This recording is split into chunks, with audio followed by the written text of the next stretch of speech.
My name is Lisa Lewis, and I'm the Administrative Manager in the Whitburn Center for Governance and Policy Research. I want to thank all of you for joining us this afternoon.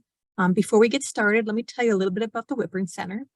The Whitburn Center was established in the fall of 2021 through a generous donation from our founding benefactor, UW alumni Jerry Whitburn. Our mission is to conduct nonpartisan, practical, applied research focused on evaluating and improving governance, professional management, and public policy in Wisconsin and beyond. Our vision is to build local government, nonprofit, and community capacity to promote the common good. To do this work, it requires bringing people together in spaces like this one to work together to share knowledge and equip public professionals with tools and resources to better understand the dynamic topic areas surrounding Wisconsin's public sector. We're happy to have you all join us and learn alongside you. And with that said, Dr. Michael Forward will introduce the MPA students. Yes, thank you, Lisa, and welcome everybody. We have two student presentations today that we're very excited for. The first is from Melissa. Now, Melissa, I'm embarrassed. You've been a student for how long? I never have to say your last name out loud. Malchow, is that correct? Malchow. Malchow. I was kind of in the neighborhood. Well, Melissa earned her bachelor's degree from UW Green Bay in psychology and human development and will complete the MPA, not tomorrow, but on Saturday, with an emphasis in nonprofit management and leadership. She's a recipient of the 2023 Stephen Hintz MPA Award, which we give out annually to our kind of top performing student. Ms. Malchow has worked for both county governments and nonprofit agencies, and she spent the last 8 years in child welfare. She's driven to improve child welfare practice through informed policy and compassionate public service, and believes that we serve children and families better by strengthening the workforce that cares for them. So if you want to go ahead and share your screen, Melissa, and I'll give Beth her introduction before she presents, but we can go ahead and kick things off, Melissa. And if people in the crowd don't know, our capstone is the chance, kind of the final culminating project for our Masters of Public Admin students, which is really a chance for them to show off all they've learned through an original research project. And we're very happy to have them here today. So I'll kick it over to you, Melissa. Okay. Can everyone see my screen? Okay, good. My name is Melissa Malchow, and my project is called What's It Like to Work Here? The Worker's Perspective on Organizational Culture and Climate. What's it like to work here? That question, while seemingly so simple, is a really critical one for an organization's leaders to understand and appropriately manage. Of course, the work itself plays a role in the answer, but an organization's climate and culture are essential determinants as well. Culture and climate are concepts from different theoretical traditions, but they share much in common. Organizational culture and climate focus on how organizational participants observe, experience, and make sense of the work environment. Organizational culture refers to the shared norms, behaviors, and expectations regarding the way work is performed, while organizational climate refers to staff perceptions of the way the work environment feels. They often overlap significantly. For example, an organization's culture may be that workers are expected to accept increasingly high caseloads when other workers leave, and the climate may become one of stress and frustration as a result. Today, we will largely look at the two concepts together because in practice, they are often very much impacting each other. But why does it matter how workers answer the question of what it's like to work for an organization? On the surface, the question can seem frivolous. But the impacts of culture and climate can be huge on the functioning of the organization, employee retention and recruitment, and the quality of service delivery to the public, all reasons to pay attention. This project seeks to examine the organizational culture and climate of one county social service agency and how frontline workers think about changing it, as well as explore the outcomes produced by a work group on this issue. The change process in a neighboring county will be presented, results will be discussed, and recommendations provided. This project focused on Fond du Lac County Department of Social Services, known to its employees simply as DSS. Specifically, this project looked at one office, which primarily houses workers in child welfare, children's long-term support, and some business office staff. Like many government agencies, this one had been struggling. 2022 had been a record year for turnover in the agency, but as the data shows, this was part of a longer trend. Furthermore, the staff turnover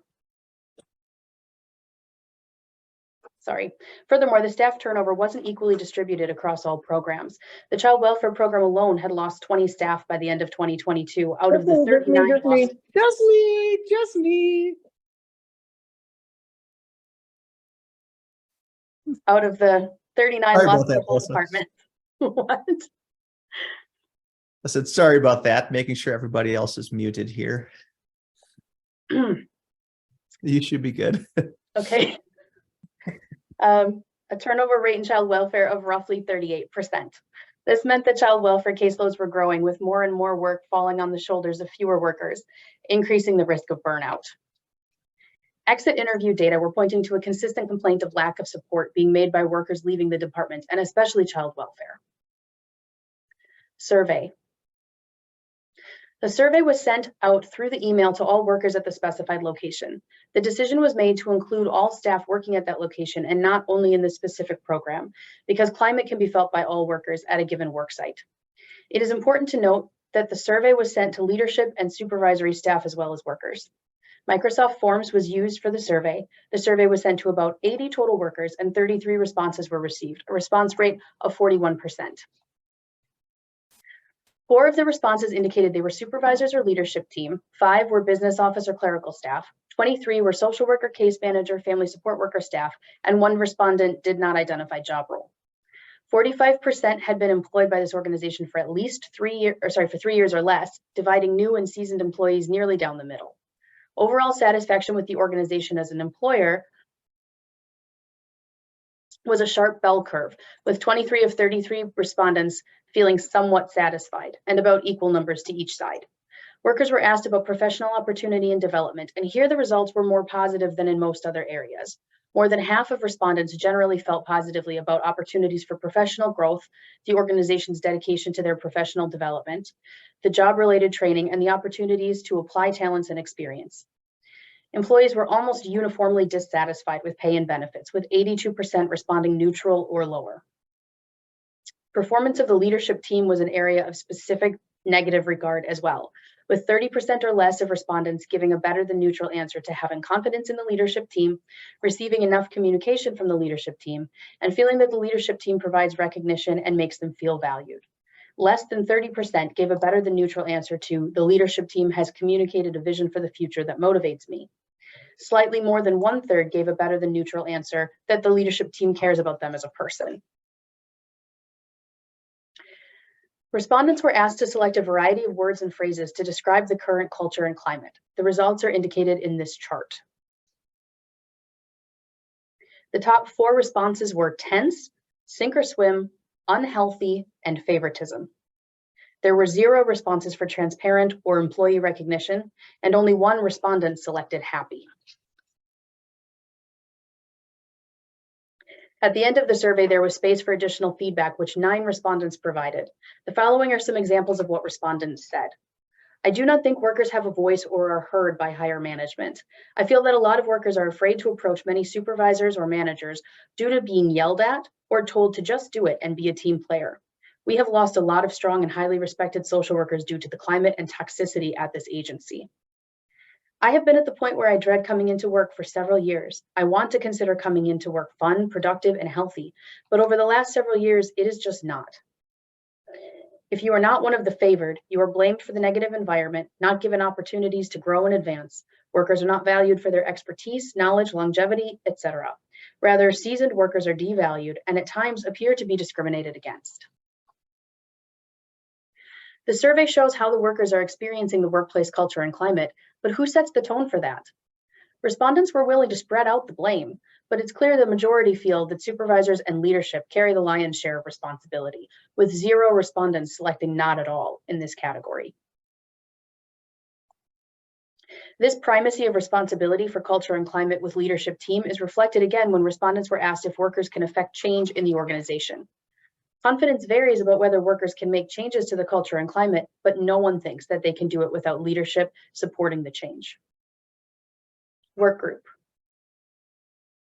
The first meeting of this work group took place on December 19th, 2022.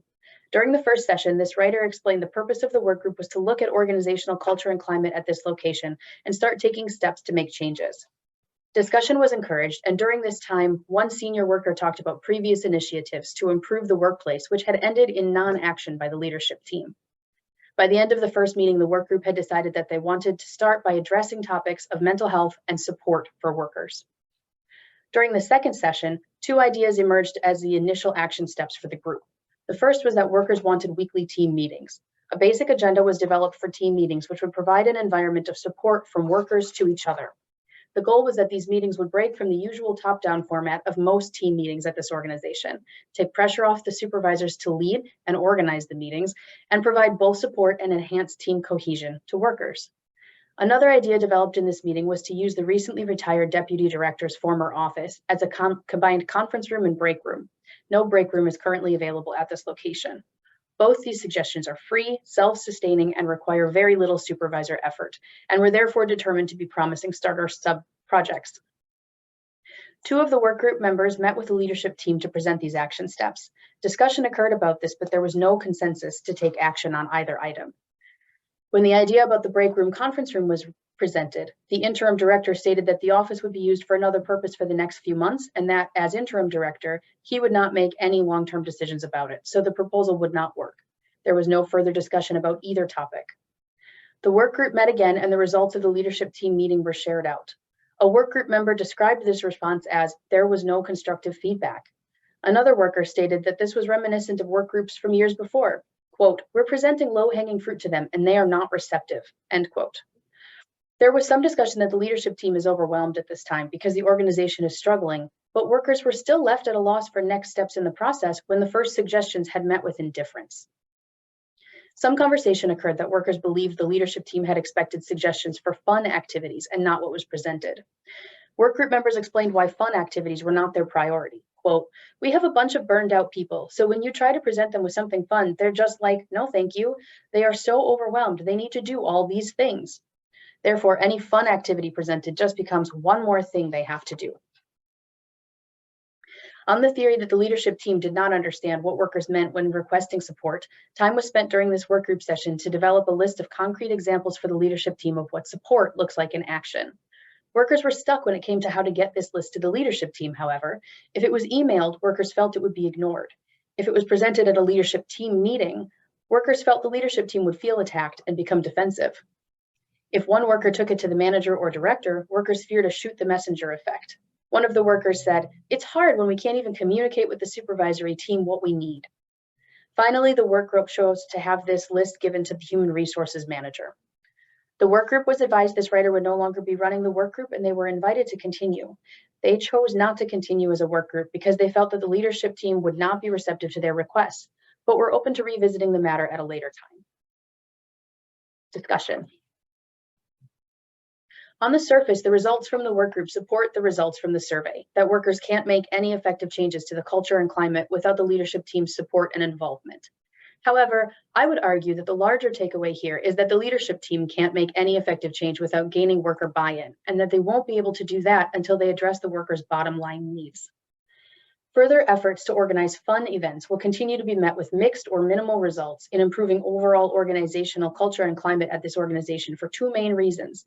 The first is that the organization still has not achieved or maintained stability, and the second is that workers still feel their basic needs for support and mental health are not being met. Instability turns worker attention away from the mission and to internal dynamics, while turnover itself disrupts workflow and organizational routines, such as team meetings. Strengthening the culture of an organization can help to stabilize it, but the continued instability was diverting attention toward the internal crisis and drama and away from culture building. Most other stabilizing internal processes, like routine workflow, were disrupted by the loss of key players and, to some extent, loss of work process knowledge. Team dynamics were in flux, with proportionately fewer senior workers remaining, and the loss of team cohesion enhancement efforts only exacerbated this issue. This internal environment further stresses workers and leads to additional turnover. In short, once things reach a certain point of instability, it becomes difficult to improve culture without more stability, and difficult to improve stability without improving culture. At this point, the question becomes, what can be done to retain the workers currently in the organization and enhance stability? And the workers in the work group were clear in their response.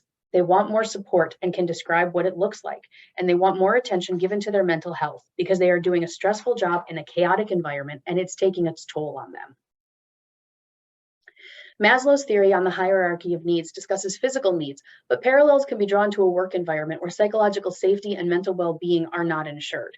In child welfare, where secondary traumatic stress is a regular feature of the work environment, psychological safety and mental well-being become analogous to safety, security, and order in Maslow's hierarchy. The terms chosen by the highest number of Fond du Lac County respondents, sink or swim and tense, both describe an environment where mental well-being and psychological safety are not present. Without the lower level needs for safety being met, the higher level needs, such as fun, will not be prioritized or even enjoyed by the workers. It is for these reasons that going directly to the workers for answers on what will improve the culture and climate and enhance stability is essential. In each organization, the answers to these questions are likely to be different, but the fact remains that workers know best what is necessary to make them stay.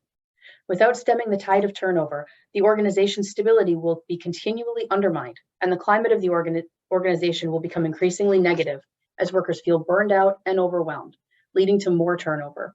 Breaking this cycle requires asking workers what they need, listening to what they say, and providing it. Putting it into practice, Outagamie County's experience with culture and climate change. How can a manager or administrator get honest feedback from workers in an organization? And how does change actually occur in an organization which is ailing? Outagamie County started addressing organizational culture and climate issues in 2018 when they started noticing an increase in turnover in child welfare. Kay Kiesling, the child welfare manager, was willing to share lessons learned from 5 years of work on organizational culture and climate in a social services setting. During the early stages of culture and climate work, Outagamie County found that bringing enough voices to the table was a challenge. Not everyone felt comfortable sharing their concerns, and so liaison people were chosen for workers to bring issues to, and those people met monthly to share out the concerns with leadership. But this approach had major drawbacks. Things got lost in translation, and people were being encouraged to not use their voices, as Kiesling put it. Efforts shifted to a work group, but as Kiesling said, quote, even that felt like not enough people's voices were being heard. They paused that work group and decided, let's bring it to the whole team. Let's talk about this together. The work group had done some really great work about speak up and be brave, a value to encourage workers to communicate about workplace issues, which ties in with psychological safety. Kiesling stresses the importance of determining locus of control. Quote, our work group sometimes took on things that were so out of the division's control, and it felt like nothing was happening because nothing could happen, because it wasn't within our control. The division developed a cultural goal together. Each unit met and came up with a goal, and then the goals were discussed in a large group setting until the shared goal was developed. Kiesling admits this took time, but it was well worth it because everyone has a say in the final goal, which is building a positive and resilient team from day one to retirement. At present, the division is working through one identified area of concern at a time, voting on the topic as they reach some consensus or progress on each topic. While it's essential for leadership to be able to have open and honest conversations with staff about potentially difficult topics, this doesn't happen overnight. Just telling someone to be brave doesn't make them feel safe. So how does this happen? Kiesling says, one of the things I talk about a lot is emotional intelligence. As leaders, we need to have strong emotional intelligence. It's part of our role. It's part of our job. Reactionary leadership just does not promote a safe and trusting environment. Changing culture can be a long process, and they've made mistakes along the way. She says, I think owning mistakes is so important. We're humans, we make mistakes. I didn't step into a management role and all of a sudden get a no mistakes ever again card. My magic wand doesn't work. So not being afraid to look at it and be like, are we hitting the mark here or not? I think that's probably the best thing, just re-looking at it and allotting the time, putting it as a priority and doing it daily. It can't be something that you do once a month. It has to be woven into practice. Otherwise, you're just kind of spinning your wheels. It's ongoing. It shouldn't ever be done. You have to keep talking. You have to keep communicating. Everybody is responsible for positive culture. It's not something that the management is responsible for. It's not something that the supervisor is responsible for. It is not something that the staff person is responsible for. It is a shared responsibility because communication is what creates it. And the moment that one group or one person thinks that they're responsible or someone else is responsible, that's when you have erosion because communication stops. And so that's where it has to start. It has to start with that communication. Because until you have that, you can't change anything, you can't influence anything, you cannot shift anything. So that's where I would encourage someone to start. Recommendations and conclusion.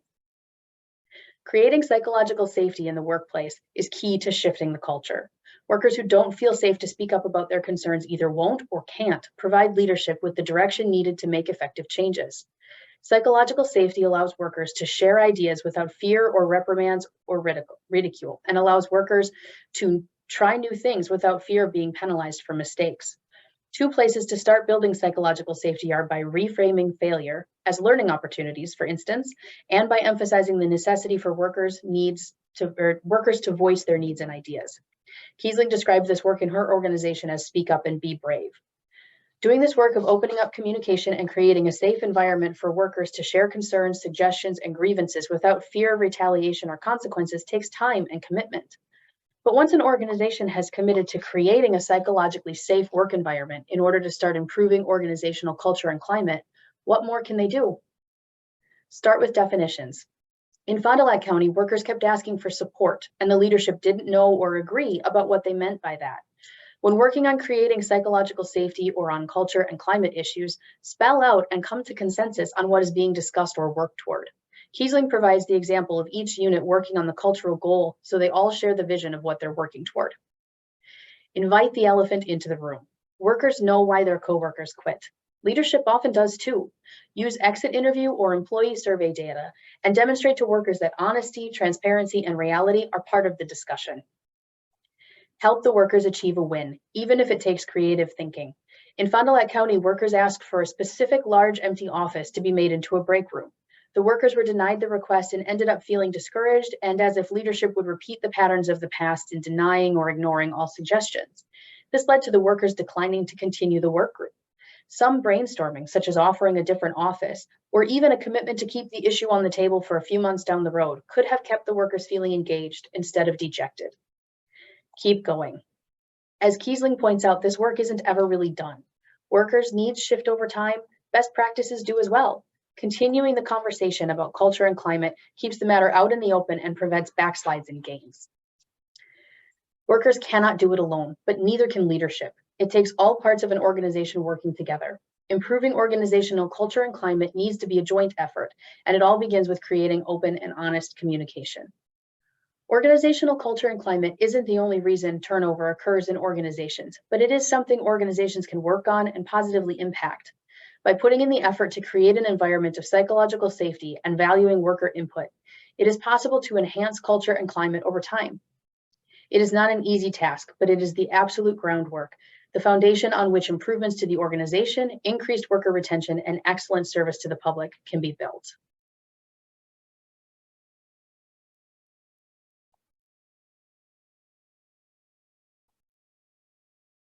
Oh, well done, Melissa. I don't think there's anyone who works in the public sector that couldn't find a whole lot of familiarity in what you just laid out there. Anybody have any questions for Melissa? We got 5 or 10 minutes here before we can turn it over to Beth, but any questions or comments for Melissa? I have a question. Oh, go ahead, Beth. I'm wondering, Melissa, if it was such a great project that you did, were leadership interested in this project, and are you able to make any changes within your organization from this project? So I got a lot of leadership support before I started the project. I had to have multiple different conversations. I had to go talk to the HR person, the director, supervisors, the child welfare manager to get permission to do the project in Fond du Lac County in the first place. And they were really supportive in general. They were excited about it. But as I kind of spelled out, I think they were expecting different results than what they ended up getting. And I knew this, I realized this sort of more in retrospect as I was going through the project than I didn't really get it, first of all, because the child welfare manager kept saying things like she'd introduce me to a group and say, Melissa's going to do her project on bringing back all the fun events we did before COVID. And I was like, that isn't what I said.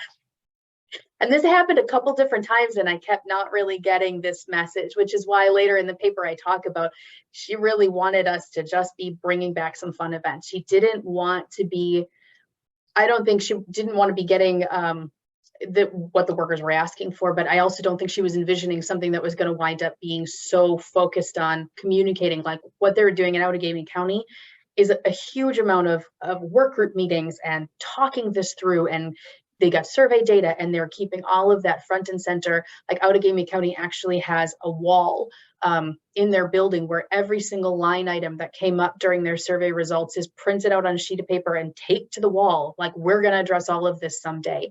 And I think Fond du Lac County really just wanted to be like, let's just make things get back to where they were, because they were fine before COVID hit and shut everything down without doing a lot of that really deep kind of digging stuff. So in answer to your question about whether they're excited about the results, I'm not really sure. I don't think they were expecting it to end up where it did. So I'm not sure how they're going to receive that feedback. I did provide the human resources manager there with a copy of my finished paper, but I haven't heard anything from her. So I don't know. See, they invited the elephant into the room. They took your own advice, even though they didn't realize it, but that's a good thing. Other questions or comments for Melissa? I have a quick one. You mentioned stability. How do you define that? I mean, what does it mean for an organization to be stable? Well, that's a good question. I guess I feel like stability is when you have enough staff not turning over, that you're able to maintain culture and that the workflow processes are not disrupted. You're not losing so much organizational knowledge that there's a difficulty in getting work finished. In Fond du Lac County, they were losing enough senior workers where there were questions about, does anybody who works here yet still even know how to do X, Y, and Z? Is anybody still trained on this, that, or whatever program? So I feel like for organizational stability, you have to make sure that for every person who does turn over, you have someone else who can step into that role effectively, or other people who share that knowledge. And if it's just happening that quickly, you know, they lost 20 staff members in one calendar year. It was happening so fast that it was very difficult to keep track of. Does everybody still have all the knowledge we used to have? So I feel like, I think it's probably, can they maintain the culture that they have, and do they still have the ability to meet all of those work process needs? Great answer. Other questions for Melissa or comments before we hand it over to Beth? And that really resonated, Melissa. I mean, that was very well done. And the one anecdote you shared about the interim that really caught my attention, is that's something a lot of public sector organizations are dealing with right now. And how do you build a culture if you're full of interim and turnover? You just can't. But we'll turn it over to Sam to ask a more pointed question, I'm sure. Hi, Melissa. Great job. I just wanted to ask, and I'm guessing the answer to this is probably not, but I'm curious, of the people that have left, did you get a sense of where they were going and why? Like, were there other places where they thought some of their needs would be better met? And if so, you know, of course we can't know how that's gone, but I'm just curious, like, where these people went after they left. Mm-hmm. So, I mean, I feel like it's different for each person. A lot of people did leave child welfare, and that's actually pretty typical. Child welfare is something that a lot of people get into right after they get done with their degree in social work. So we get a lot of people straight out of college where it's their first job, and a lot of them get into that world and just go, oh my gosh, this is not what I expected it to be. I'm not going to stay here. And in fact, when they've done research on turnover in child welfare, they've shown that the average time that it is for someone to leave is about 18 months, which is around the time when most organizations will give someone their full caseload. So it's right about the time when they're fully trained and they're understanding what's expected of them, and they're looking at, okay, this is your job now, and they just go, no, I don't think this is for me. So a lot of them will leave child welfare. Some of them did go to other counties and are doing child welfare practice at a different county. I'm one of those, actually. I did change jobs in about February and went to a different organization, or I'm still working in child welfare. I think some of the other workers just were looking at it. Can I go into school social work? I know some of my coworkers left and went to do social work in hospitals and things like that. And some of them just, you know, took different paths. Either they decided that social work wasn't really for them, or, you know, I can't say where all of them went, but I think a lot of them just kind of decided, like, this isn't going to be it. So, and that's normal. Like I said, it's normal in child welfare, but that amount isn't normal. Like, that number was still really high. Good stuff. Well, with that, hopefully we'll have some time at the end too, but great job, Melissa. I mean, that was fabulous. Thank you. But we're going to turn it over to Beth, and she's ready for it. She's got her screen on. So Beth Bouche has a degree in human service leadership with a global scholar certificate from UW Oshkosh. and she's currently pursuing her MPA here at UWO, and she finishes also on Saturday and has a fabulous capstone. I just graded it, so I know this. She's the current graduate assistant for the MPA program and also doubles as a Whitburn Center internship advisor. She has a passion for gender equity, social justice, and environmental issues. And in her free time, Beth enjoys reading, gardening, music, and spending time with friends and family. So Beth, let's turn it over to you. Thank you. All right. See if I can share my screen here.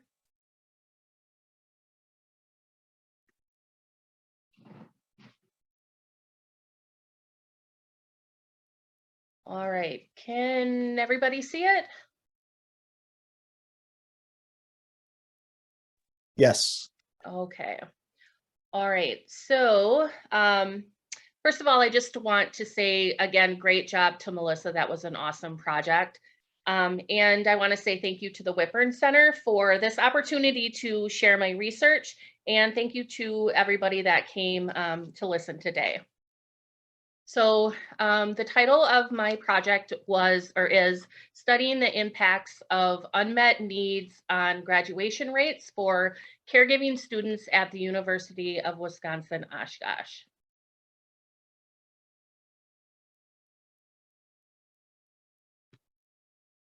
So today we're going to talk a little bit about what the problem is, why it matters, what I know, what I found out, and what future possibilities are.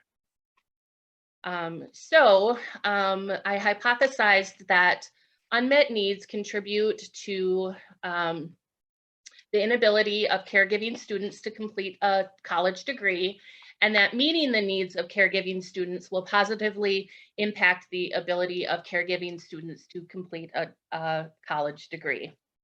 And why I was interested in this topic is because I am a caregiver myself, and I almost did not graduate. So in the last semester of my senior year of my undergrad, I found out that I had basically no financial aid left. And so I was left with this, pretty big bill that I knew I couldn't pay. And luckily for me, a last minute scholarship came through. And so I was able to graduate on time. So I wanted to find out if there were others like me, and learn more about what other folks that maybe have been in the same situation went through. So a little more background. In the fall of 2021, I started as a student parent success coordinator through the Women's Center. And there I helped continue the work that Dr. Alicia Johnson had started. Unfortunately, due to leadership changes and in budget issues, that position only lasted that academic year.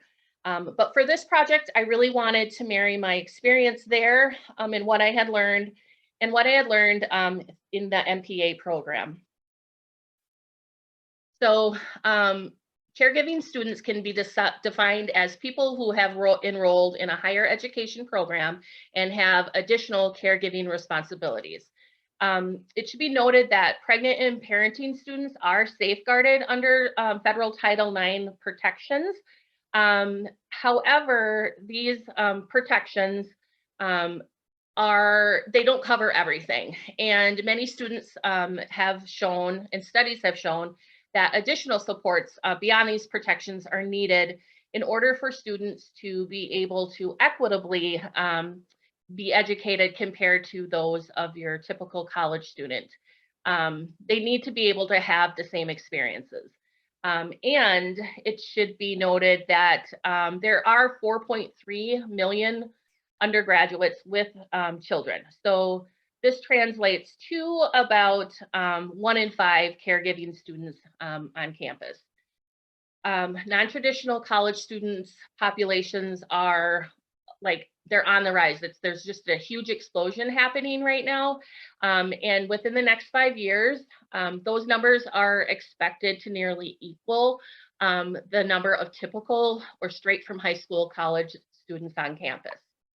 And these caregiving students are comprised of parents, step-parents, foster parents, full-time care for aging parents, and even full-time sibling care. And this group faces unique challenges that directly affect their ability to graduate. So when I dug into the literature, I found out that obviously students with caregiving responsibilities have many positive strengths. And they also tend to describe their college experience as working in shifts. So in other words, they have their academic shift, then they have work shift, they have family shift, and then they have other home and responsibilities. And having to balance this, or rather not balance this, often leads to feelings of guilt, stress, isolation, and inadequacy. So the absence of family-friendly institutional practices for pregnant and parenting students has some serious implications. In the United States overall, non-parents are more than twice as likely to graduate than those with caregiving responsibilities. However, students who are supported by their campuses are just as likely to graduate as their non-caregiving peers. It also, the research mentions that the lack of safe and affordable childcare. I don't think I read one study that didn't mention that, at least at some point. It should be noted too that in the state of Wisconsin, in order for a student to get assistance with supplementing daycare, they also have work requirements.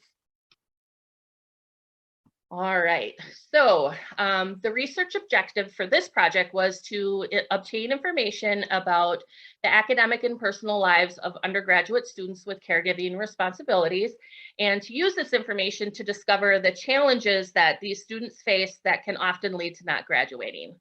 The survey was also used to find out what caregiving students needed in terms of support from their campus, with the goal of understanding what would help them have a more equitable college journey. So I just wanted to point out too that when I started this project and I went to leadership to try and find data on numbers, I wanted to know how many caregiving students there were and how many have graduated and not graduated, and there was nothing. The University of Wisconsin, Oshkosh does not collect any kind of data on this group. So I really at first didn't even think I was going to be able to finish the project, but Dr. Ford, you know, he pointed out that all research has to start somewhere, and that someone has to ask the questions. And so I did that with the survey. For this project, I used a 32-question qualitative survey that was developed using the survey reference provided by Endicott College Family-Friendly Campus Toolkit. They have a really great resource for universities that are trying to improve and support their parenting students. So to get the survey out was a challenge in and of itself. I did send it out through student announcements, our parenting and social group, through various departments on all 3 campuses. However, there are many rules, I guess you could say, around who gets to send out emails, how many times it can be sent out, and specifications around what's in the survey. So as a result, I was only able to have it in student announcements twice. But I did utilize multiple choice, a Likert rating scale, and open-ended questions to gather information on demographics, and also to collect data about barriers and challenges that the students faced. So I received 10 full survey responses. And because of the low response rate, but highly informational responses, I chose to utilize the survey in the same way that one might utilize an interview or a case study. So I'm not going to go through all of the demographics, but just to let everyone know that all the respondents came from Oshkosh. They listed Oshkosh as their home campus.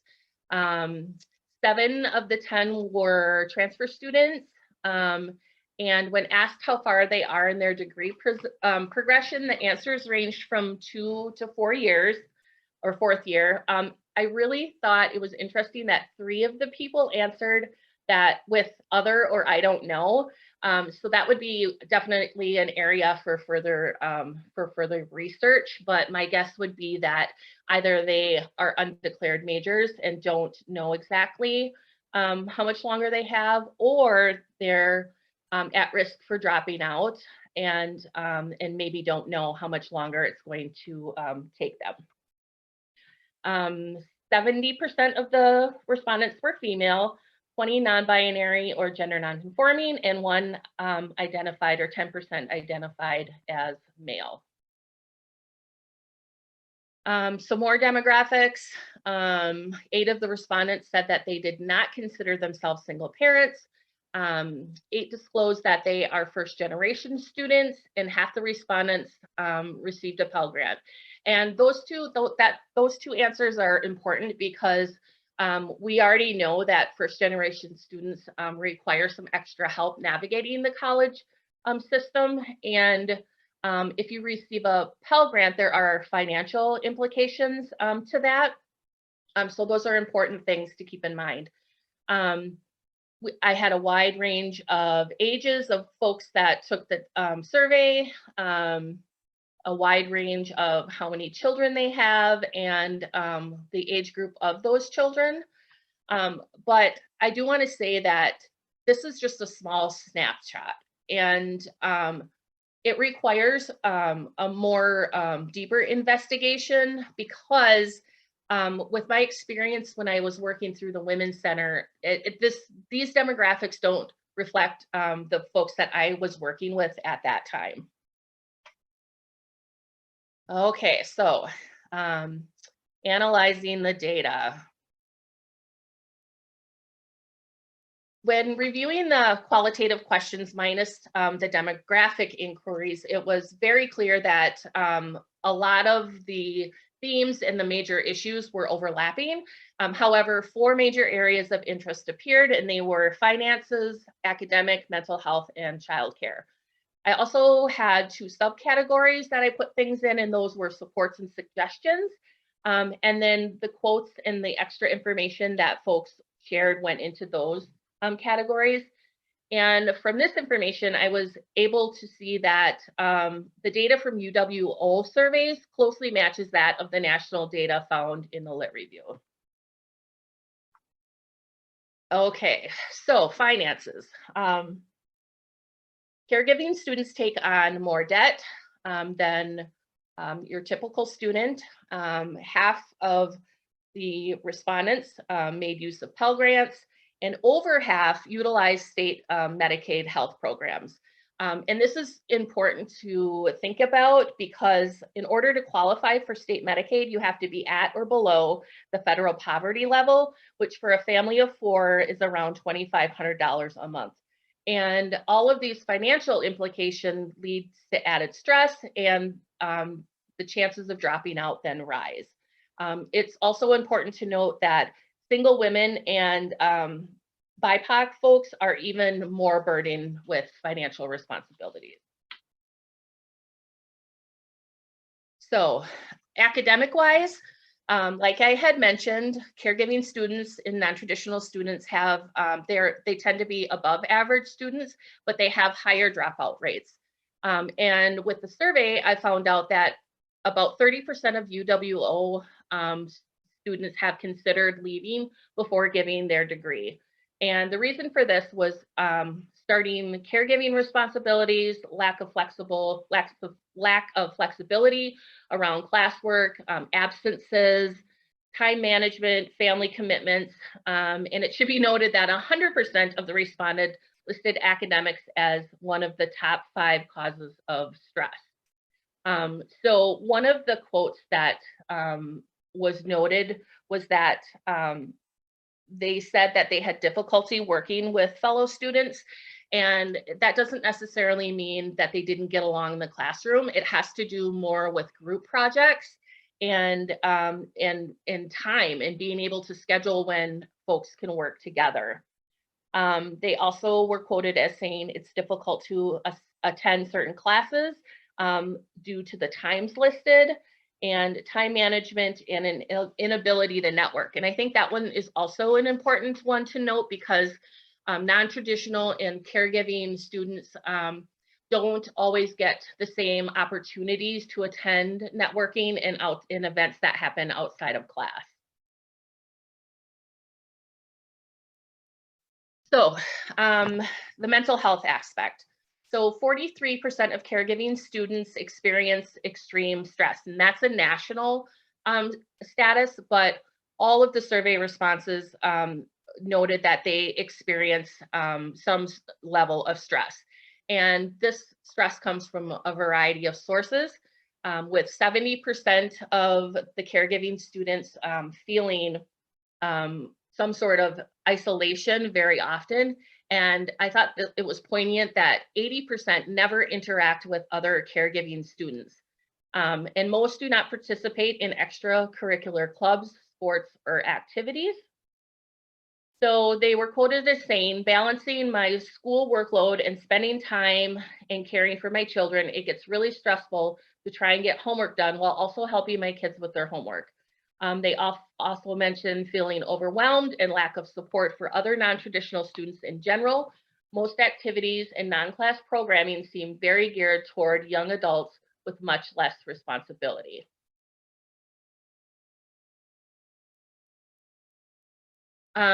So the last one is childcare, and this one is by far the most pressing barrier. It permeates all the other challenges, and it was listed from the survey as the top reason for taking extended breaks from college. And it was also the least stable area of security. And they had mentioned difficulty in finding care and missing school due to sick children or school vacations. They rarely bring a child to campus, even in an emergency. And they express the need for more after school, consistent, and evening and weekend care. So some of the quotes, this one had the most, definitely the respondents were most worried about childcare. This one student said, I had to drop out of my classes this semester due to not having childcare. Another student said, I really want to emphasize the need for childcare on campus. I pay for so many services that I don't use. It would really help to have that money go to something that helps me. Another student said, I have a student teaching in the fall and have no idea what I'm going to do for childcare. I am terrified.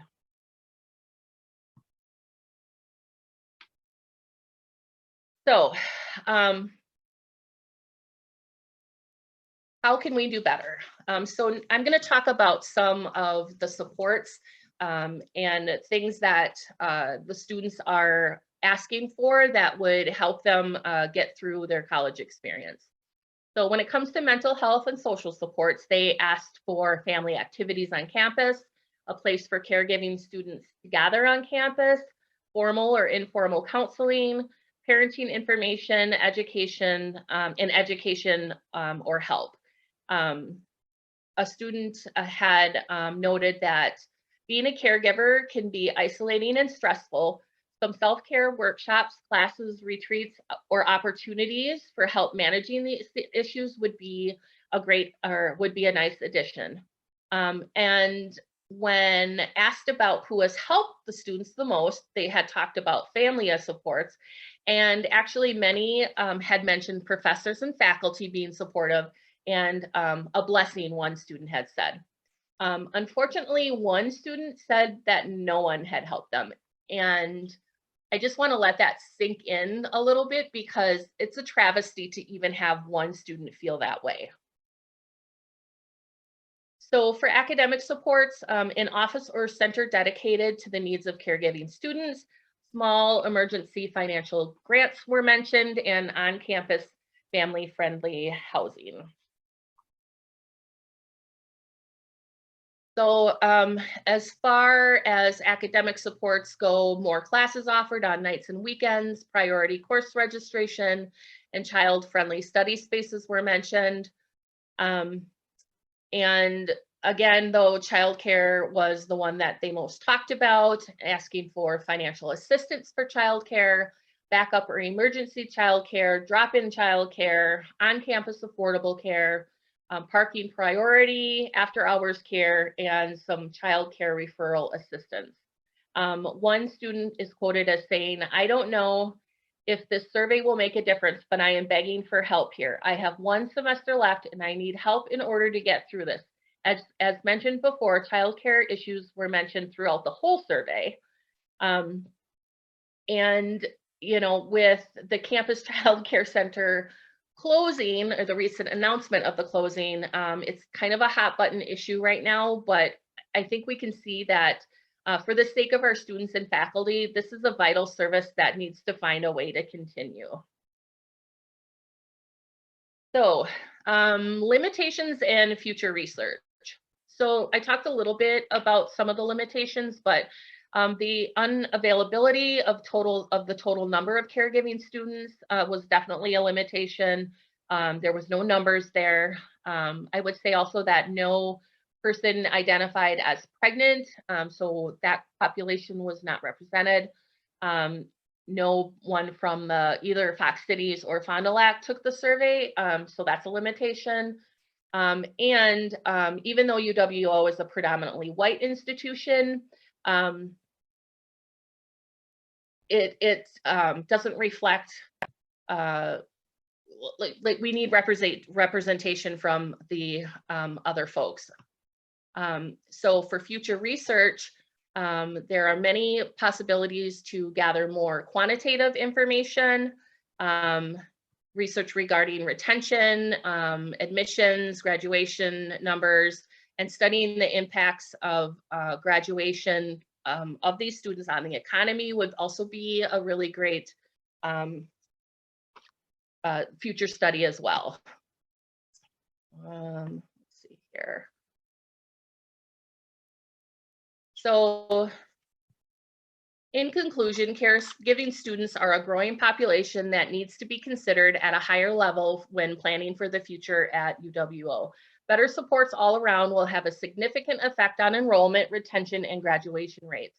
These students will have a bright future as shining examples for their family and loved ones, and advancing their communities and contributing greatly to the benefit of society. And that is it. So thank you again for listening, and yeah, that's it. Oh, thank you so much, Beth. Great job. Questions for Beth? I'll jump in with an easy one, I think. Great job, Beth. I wanted to just ask, you know, very timely, given the closure or the announcement of the closure of the Oshkosh campus child care center. Have you shared, or are you planning to share this with any of the faculty that are kind of coordinating a response to that?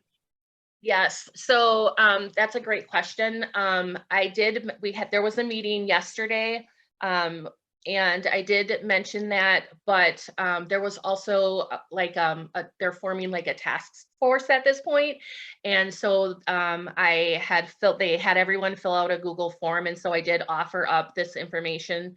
And I said, even though I'm graduating, that I would still love to be on and be involved in this in any way that I can help, because I think that they had asked for student representation, and even though I won't be a student anymore, I still have that knowledge, and I do have connections to other students that are still on campus that are caregivers that I think would be a great help for advocating. Yeah, talk about timely. Other questions or comments for Beth?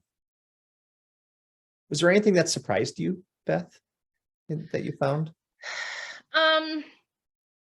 Not really, because like I said, the data from UWO really closely reflected the national data that I found in the lit review.